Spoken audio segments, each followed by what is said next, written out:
when people try to demonize our employees. We will stand together when people try to take away our rights. We will stand together as we did with UFCW and the Jewish Labor Committee, who was there walking with their signs in West Los Angeles that late tonight on a Sunday night.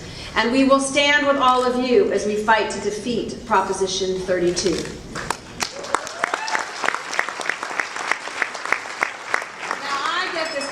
Honor of presenting this award to Bob Schoonover. Now, think of this. You are a city council member, and you find out that the head of the union is also a constituent of yours in Sanlatahanga, and is going to be watching you every step of the way, whether you're taking care of the neighbors in the community. Bob Schoonover is one of those people who is sometimes you think he's a quiet guy. But I don't know about you, if you've ever seen him advocate in front of the city council, or advocate as a constituent when I was a council member, or advocate on behalf of the working men and women of Los Angeles, you know that he speaks with a great voice. Not every day pounding the table, but stands up when it's right. And there's one person that this honor that he is being given today is named after an extraordinary woman, Elinor Glenn Leadership Award, who was a tireless advocate for quality public services and the working men and women who provide them. She was the first woman hired as an organizer by SEIU and was a pioneer in organizing the public sector employees. She began her efforts as the CIO as a volunteer, which she found in her home in 1953. And she built her own union, SEIU Local 434, from 700 to 7,000 members, and led the first strike of county workers to protect wages and seniority rights. And so it's appropriate that we would provide this award today to Bob Schoonover, who's been a leader in the labor movement for over 30 years. As a heavy-duty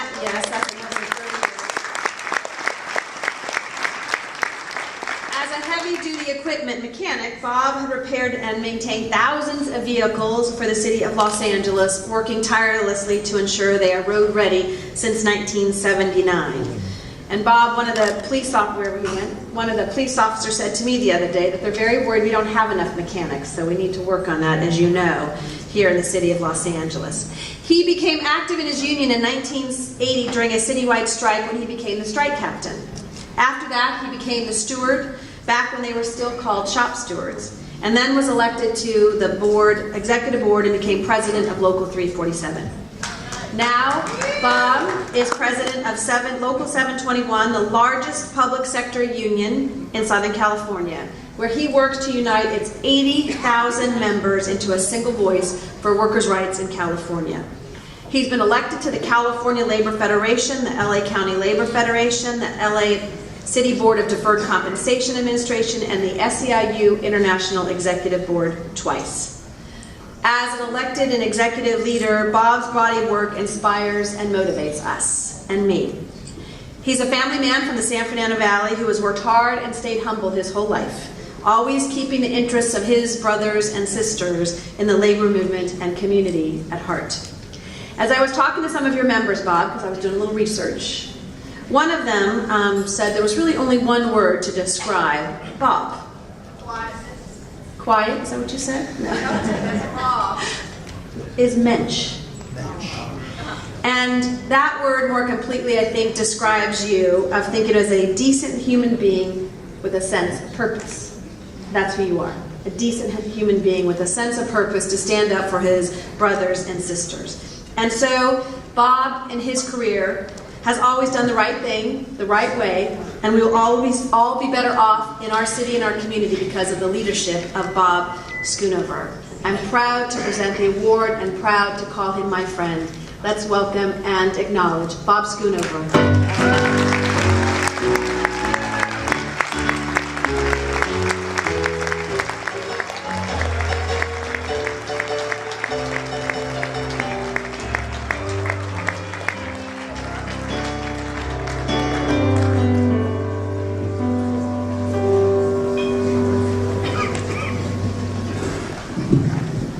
Well, I don't know how I follow that, but we'll try.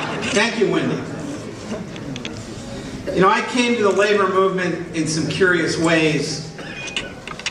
One of them, I think, was when I was still in grammar school, my father used to have this curious ritual that I really didn't understand. He was a mechanic in car dealerships. He worked on commission. This was in the late 50s. A lot of times he would go to a new job. I'd help him take the back seat out, take the drawers out of the toolbox, put them in, put the toolbox in the trunk, and I didn't know why, but the stuff kept coming back the same night, you know. So after I helped him do this several times, I asked him, I said, "What's going on?" And he said, "Well, being that I'm working on commission, I can usually tell in a day or two whether or not the job is going to work out."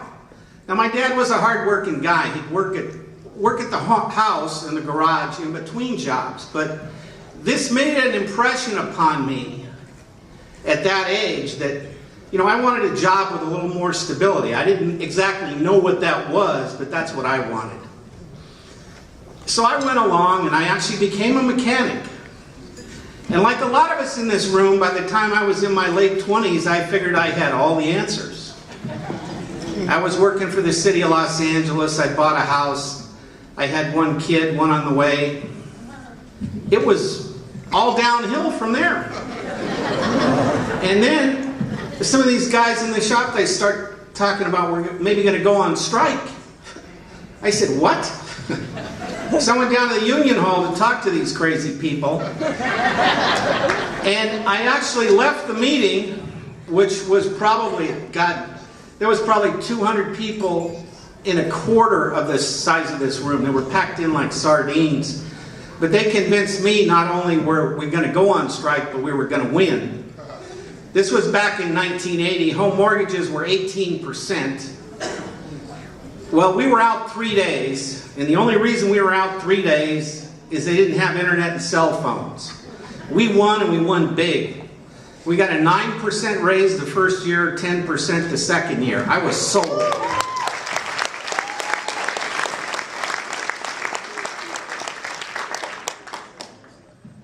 So fast forwarding for the moment, you know, now it's 30 years later.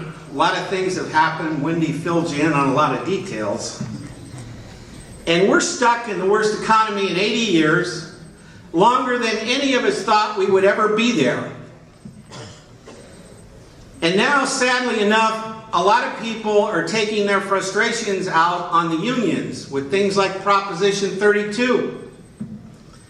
Because they're mad. They haven't gotten a raise in years. People have gotten laid off. People have lost their houses.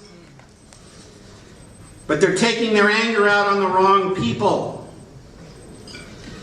Because what 32 will do, it will cut the heart out of the union movement by not allowing us to play in politics. And in short order, California will become Wisconsin. Collective bargaining will disappear. Now, curiously, if you take a look at history, the facts don't prove our enemies out at all. If you go back to the 50s and 60s, when the labor movement was about a third of this country, everybody, all boats rose. Because people that weren't in labor unions, employers that didn't have people in labor unions, had to compete against those jobs with good benefits and good pay. So everybody benefited. We had a great economy. If something like 32 passes, we will become a country of the rich and the poor. That's not America. We all have to work as hard as we can because we only have to lose this thing one time and it's over. So we got to win it, and we got to win it now.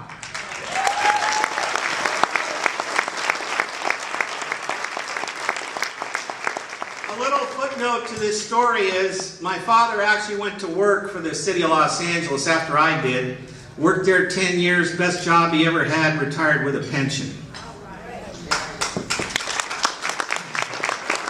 I would like to thank the Jewish Labor Committee for this award, especially the Elinor Glenn Award, which has a special meaning, especially to SEIU. They stand for the same principles as we do every day at SEIU 721. Thank you.